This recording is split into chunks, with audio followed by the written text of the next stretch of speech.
So Steve, there's a lot of diversity in our thought as a faculty about things like natural theology.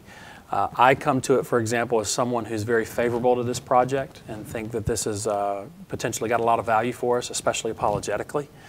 And then others, like yourself, would have some concerns with natural theology. So talk to us about natural theology for just a second. Start, for example, just by saying, what is natural theology? What are we talking about when we talk about this project? So my understanding of natural theology is it is our speech about God that's derived from our observation of nature as the creation of God. Not an eternal nature, but as the creation of God, that presupposes that we can have some certainty with regard to our understanding of God or His attributes or His being from the things which He has done. So we can observe what He's created. We can draw conclusions from that, exercising the rational faculties He's given to us in order to come to some type of understanding of our God. Okay, so all agreed so far. I think that's a perfect way of describing natural theology. To me, that sounds like the kind of project that could be very valuable for us, especially apologetically. We talk with somebody that's not a believer, we quote a scripture to them, they say, that's the Bible, I don't believe any of that. Then what do? Well, I go to natural theology and I start reasoning from nature and show them why God must exist. So what are the problems with that you see, and why would that be concerning?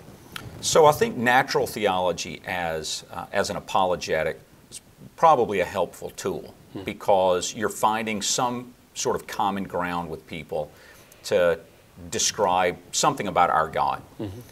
The concern I have, sort of the two big concerns I have, are one, that we have to draw conclusions and give them some sense of certainty, right? That what we're really doing in that instance of apologetics is not drawing our conclusions about God from nature.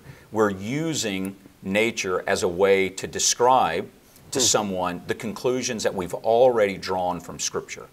So we're not really doing, in terms of apologetics, a natural theology, in that we're not drawing our understanding of God from nature. We're drawing it from Scripture already, and we're just using that as an apologetic mechanism, as a tool. But the problem I would have with genuinely what is natural theology is the idea that we can place certainty on our interpretations of nature as they relate to God. That we can say, I can observe someone's work and with certainty draw conclusions about them.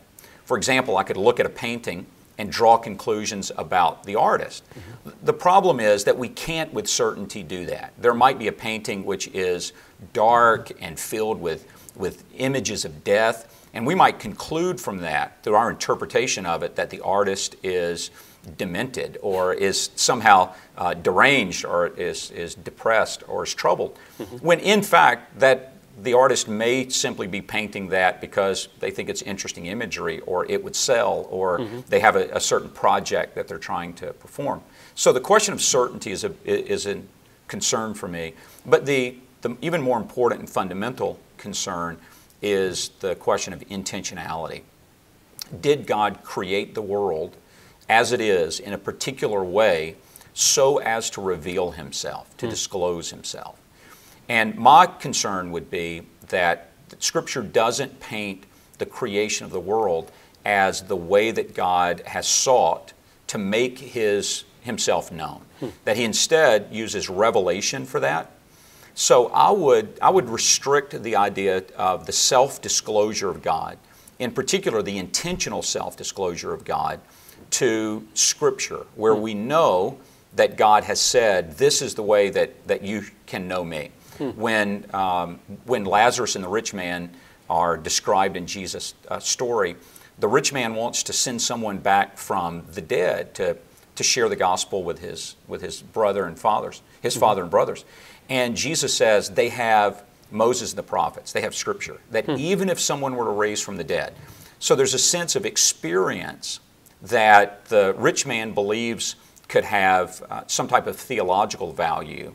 And Jesus says, even in that, someone could misinterpret a person risen from the dead. So they have the Scriptures as the revelation of God. So the way that I would describe this is that what we sometimes call natural theology is a mechanism for apologetics, a tool whereby we can bring down bridges, or barriers rather, and build bridges with people who don't believe the Bible, so that we can explain to them what the Bible teaches about God. We don't gain our knowledge about God that has any certainty to it or any authority for us from nature or from creation or from our observations of it.